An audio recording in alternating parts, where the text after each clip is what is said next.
This is Hidden Killers Live with Tony Bruschi, Stacey Cole, and Todd Michaels.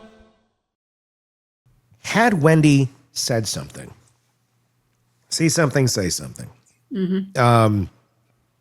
and somebody did start looking into Charlie, they probably could have found some information that probably would have led to stopping this before it actually took place. But she didn't say anything. But then you have to go and question, well, did she take him seriously? I mean, this is a question. This is a family that seems to be operating with a lot of hotheads on a lot of things. I mean, when you saw the extremes that Donna would let fly out of her mouth when it came to rage at Dan Markel while he was alive of let's dress the grandkids up in Hitler Youth costumes and things like that. It seems there's not a lot that's off the table of what's going to come out of these people's mouths.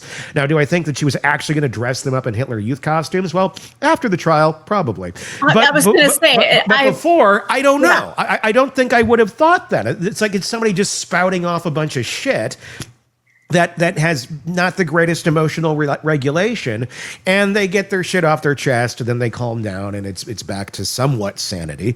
So I could see it being, how do you know when your family's serious about the crazy shit that they say out loud? Oh, totally. It's a very real question and potential problem because, if you go to the police with that kind of information, you could open up a tremendous can of worms, especially if you have the type of family member who, like you said, it's a bit of a hothead. Sometimes they pop off. They say things they don't mean. We all know people like that. Do we want to subject them to, local and potentially FBI surveillance and getting into their digital devices, looking at their entire private life? That's a hard judgment call to make. And it's hard to determine whether those folks are being serious or not. I did notice that one of the comments, I think, from Jennifer was that this is a very tight-knit family. And so to expect that Wendi had no knowledge of this going on is hard to believe. I agree. If you were in the DA's chair right now, is there additional evidence that you'd want before taking the risk of charging Wendi Adelson? Definitely. And here's what I would do. So during the trial, it came out from one of Wendi's boyfriends that Wendi was asking him questions that appeared to be setting him up to frame him. That was his impression. Yeah. Questions about where he was that day. My understanding is that a vehicle that was used was substantially similar to the vehicle he had. And so if I'm the DA, I'm interviewing that boyfriend. I'm getting all of the text messages and emails and anything else from Wendi, voicemails, talking about even verbal conversations to see if Wendi was possibly an accessory after the fact to try to conceal this and or mislead the government and obstruct the investigation by considering framing the boyfriend. I'm not sure that there's enough evidence there now, but there is other investigation that could be done. Do you think that Georgia is sitting on a pile of evidence against Wendi that we just have not yet heard about? It's possible, but with the amount of time that's gone by, gosh, I would expect them to kind of pull the trigger on that. No pun intended. But to make a call on it, because it's been like a decade or so, and like you said, we've seen all these other cards drop. I think now would be the time if they had it. But sometimes they really want to dot their I's and cross their T's, and that could be going on as well. Yeah, it makes. I mean, they waited a little bit for Donna, but Donna pushed their hand with going to try and flee the country. If we look back on it retrospectively, how much longer do you think it would have taken before they charged Donna had she not tried to run? That's alleged attempt to flee the jurisdiction and go to a non-extraditable country like Vietnam, which means if Donna had made it to Vietnam and they charged her, Vietnam is not sending her back. They would have to take other measures to try to procure her presence. And that consciousness of guilt, those nefarious actions, according to the government, I think really were sort of the candle on top of the cake there. But they still had the paper trail. They still had the bump, the conversations between Donna and the agent, conversations between Donna and Charlie. I think they had enough to go forward even without that. So I think it was probably imminent, and that's probably why Donna tried to skedaddle. Is there any benefit to waiting to charge Wendi if that were going to happen? Is there any benefit to sitting and waiting versus filing charges today? There can be. You're developing additional evidence. Like in the trial, there was additional evidence that came out that wasn't necessarily publicly available that implicated Wendi. And so you have that as sworn testimony from the boyfriend, sworn testimony from others. You're just building. You're building and building and building.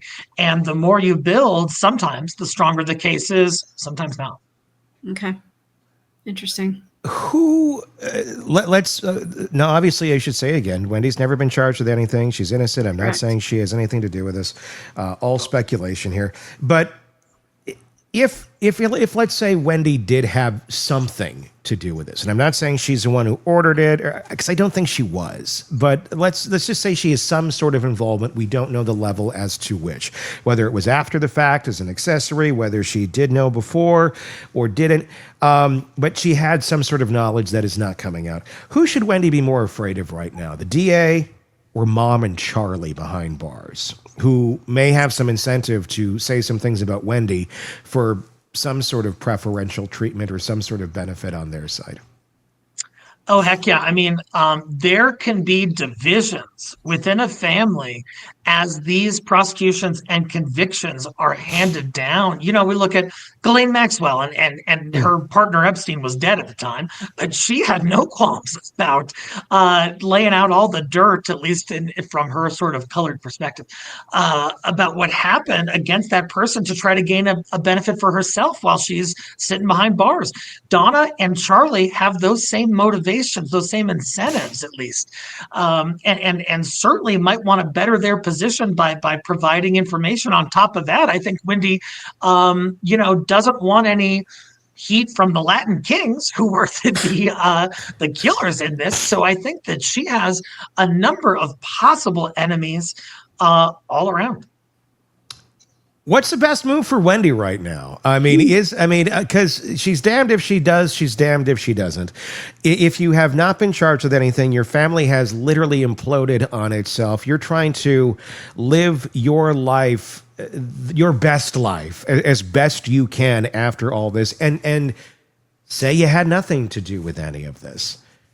Is there anything that's stopping Wendi right now from getting the hell out of Dodge, changing her name, and starting over? Not because she's guilty, but just to escape the hellscape that her family has created for her. It would look extremely suspicious right now, but it doesn't necessarily mean that it is.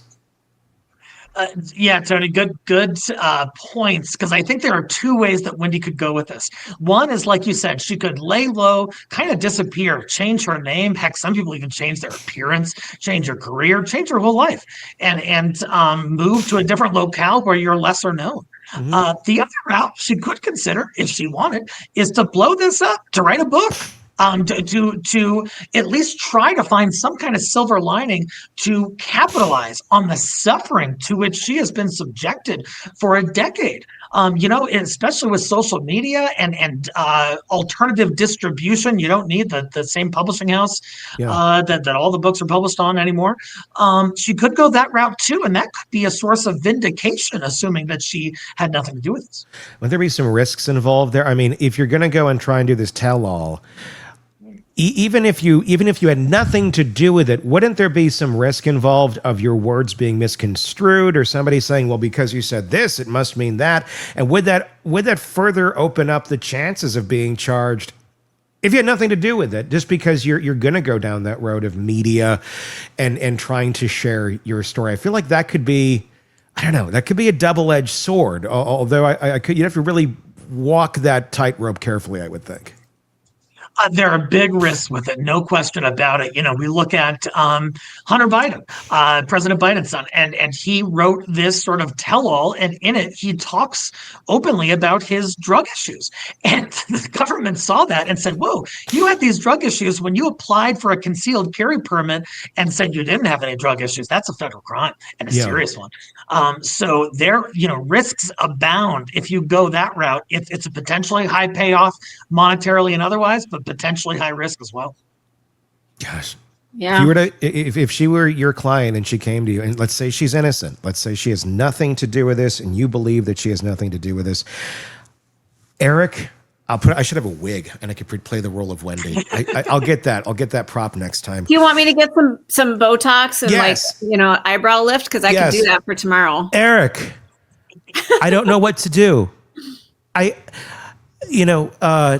Danny's gone. The kids are upset. What the fuck was their name for Danny? What was the horrible name they used? Jibbers. I just got to get away from all this Jibbers controversy. What do I do? What should I do? What do you say as the attorney? First I would say, that's scary.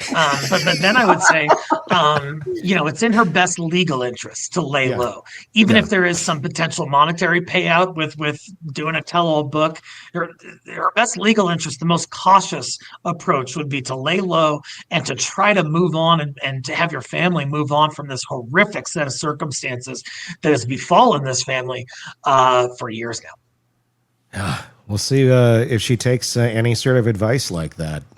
They seem to be kind of self-serving folks, but we'll find out. Well, not necessarily that the self-serving ever goes in their interests. They think they're lining up for all the great toppings at the yogurt bar. Then, oops, surprise! All the good stuff's gone. You're left with boba, motherfuckers.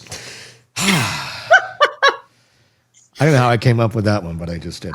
You've brought up the yogurt bar many times. Where are you going that you're getting a place that you can Have I brought up yogurt bars before? Have I really? No. I didn't even realize that. I don't. Is this a thing? I don't particularly go to them very frequently. Harper asks. Brought this up on numerous occasions. Sorry, Eric, for the diversion, but no, I wasn't sure if he'd been scorned by some yogurt bar. Obviously, yes. I need to know where this is because it sounds lovely. It sounds like a bad TCBY incident, now doesn't it? TCBY, mother. Oh God, I missed that. I'm kidding. We have one. We have a TCBY. Oh, screw you. Really? Do you seriously? Yes, we really, really do. Yes. And there's a seafood restaurant right next door where sometimes, if you're lucky, on Thursdays, they add cod to the toppings of the frozen yogurt. So in case you want to get some of that triple chocolate, you can add crispy cod. It sounds strange. It's a lovely combination. I'm telling you, everybody. I just remember I think it was like a white chocolate mousse at TCBY. Does that sound right? I have no idea. Just off the charts amazing. I would give anything to have that in front of me right now. With cod. Trout is Fridays, by the way. Friday fish fry in Wisconsin. It's what we do. Yeah, and it's great on yogurt. It really is. Eric Faddis, as always, thank you so much for coming on to discuss the Adelsons and cod on yogurt. Won't get that on any other podcast. Yeah, go get yourself a cup. Don't be stingy. Don't be stingy. Thank you, Eric. Yum. Looking forward. All right. If you have a thought on any of the things we talked about today, let us know in the comments section on YouTube. Please do go there and leave us your thoughts, and be sure to press subscribe wherever you download podcasts so you don't miss any of the coverage of the cases that we bring to you right here every single day on the Hidden Killers podcast and True Crime Today. All right. I think that's wrapping us up. Until next time, for Todd and Stacy and Eric, I'm Tony Bruschi. We'll talk again real soon. Want more on this case and others? Then press subscribe now and don't miss a moment of true crime coverage from Tony Bruschi and the Hidden Killers podcast.